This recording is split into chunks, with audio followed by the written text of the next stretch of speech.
At the forefront of this incredible journey is the inspirational captain Sunil Chhetri, who not only leads by example on the field, but has also galvanized a new generation of talented young players. As the team's captain, Chhetri's experience, skill and unwavering dedication have been instrumental in really guiding that team towards glory.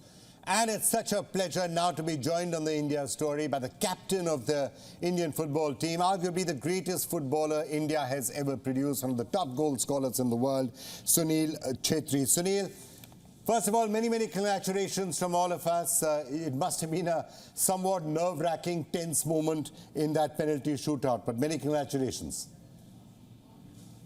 Thank you so much. Yes, it was, and tiring also. 3 days prior to yesterday's final, we had a semi-final, which also went 120 and penalties.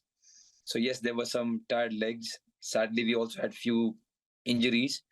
But at the end of the day, when you get the trophy, everything feels sweeter. All right, so Sunil, you've now won the SAFF Championship. What's your next target? What are your aims and goals for the team and for yourself looking ahead from now? I think the most important tournament is the Asia Cup, which is January 2024. We already have a group, which is a very tough one. To the build-up of the tournament, it is very important that we do well. In the last, I think, 6 months, we have done really well. But the reality is where we want to reach is far away. We have to keep our head down and keep going. And I'm not trying to sound cliche, but slowly and steadily, we're making progress. But trust me, where we want to reach, the things are going to be really difficult. So it's important that we keep doing well, keep our head on our shoulder and see where we can reach. The whole goal is to reach there as soon as possible. Be in the first 10 of Asia, be there, rub shoulders with the best ones, and see how far you are. Because once we do that, trust me, people will stop asking me when are we going to play World Cup. Yeah, you must be tired of people by now asking you that question, that when is India going to be playing at the World Cup? But how do you get there? As you said, you've got to first be in the top 10 in Asia, and then you've got to be in the top 5 in Asia, and that's when you qualify and India gets to be in the World Cup. So what is your agenda? How do you actually achieve that? How do you get to be in the top 10 and then the top 5 in Asia? So, as I said, we are doing really well in the last 1.5, 2 years. Something great is happening in the team. A lot of young ones are getting matured and they're doing really well. We have done really well in terms of our technique, tactics, and also the physical attributes. So slowly and steadily, I think now a lot of countries are taking notice as to what we are doing.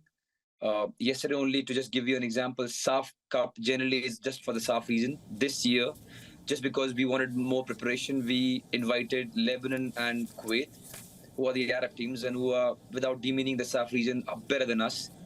And it showed because both the teams were in semi-final and finals. And to overcome that challenge was a great victory in itself. It wasn't huge, but it was important. So I think slowly and steadily, once we reach in the first 10, 12, we'll keep rubbing our shoulders against the mighty Asian countries, and then everyone will know how far we are. The boys, us players, will understand how far we are, how much we have to improve. Right, Sunil, but of course, one of the things that we keep discussing as you are taking Indian football forward is the entire question of, the dominance of cricket, and how do you get young people to say, I actually want to be playing football instead of just playing cricket or doing anything else. Now, the fact that there's a Super League now and other leagues are coming up, and therefore people can perhaps expect to get good money also from playing football. Is that something that you think could also start to signal a change? Yeah, but before that, I'll answer your first part. How many kids do you know who take cricket or football or tennis or table tennis because they think about the career or the prospect or the ranking when they are 4, 5, 6? Kids do not take sports because they think they're going to be the next Tendulkar or next Chhetri or next Virat Kohli or next Ender Pace. They play because they enjoy it. It's as simple as that. We have to be a sporting nation. The only problem that our country, a slight problem, is when he or she is good, identifying the talent at the right time, nurturing them and giving them the right infrastructure and the knowledge and the education is our problem. In that context, cricket has done well. And because we are 1.4 billion people, there is no doubt in my mind that we can do well in all other sports. There is no competition. When Virat does well, I'm really happy. I'm pretty sure when I do well, he's happy. At the end of the day, the advantage that countries like America, China have, which is population, choose from bigger pool. That's what we have. So we have to make sure that we become a sporting nation and make our pool bigger. There is no competition between different sports. But of course, one of the biggest advantages that you have in a sport like football is that all you need is to just have a football. So it's very easy to get a lot of people to go out there and start playing football in the fields, like you see in Africa or Latin America, or so many parts of the world. All you need is a football, so it's not that tough to get 4-year and 5-year-olds to really go out and start playing. The interest was always there. All these kids that you're talking about are awake 1:30 a.m. at night watching La Liga, Premier League, Champions League, World Cup. To understand and to like football is the easiest thing. That's why it's the most popular game in the world and in our country also. It's just a link between, okay, fine, I love the sport. How do I go about being a professional in my own country is where we are lacking. Once we bridge that gap, I mean, there is no looking back. At least then we can say, you know what, whatever team we have, this is the best we can do. But right now, the gap is somewhere where we are missing. But to consume football is the most easiest thing. Everyone watches football. No matter who you are, no matter where you are in the world, you watch football.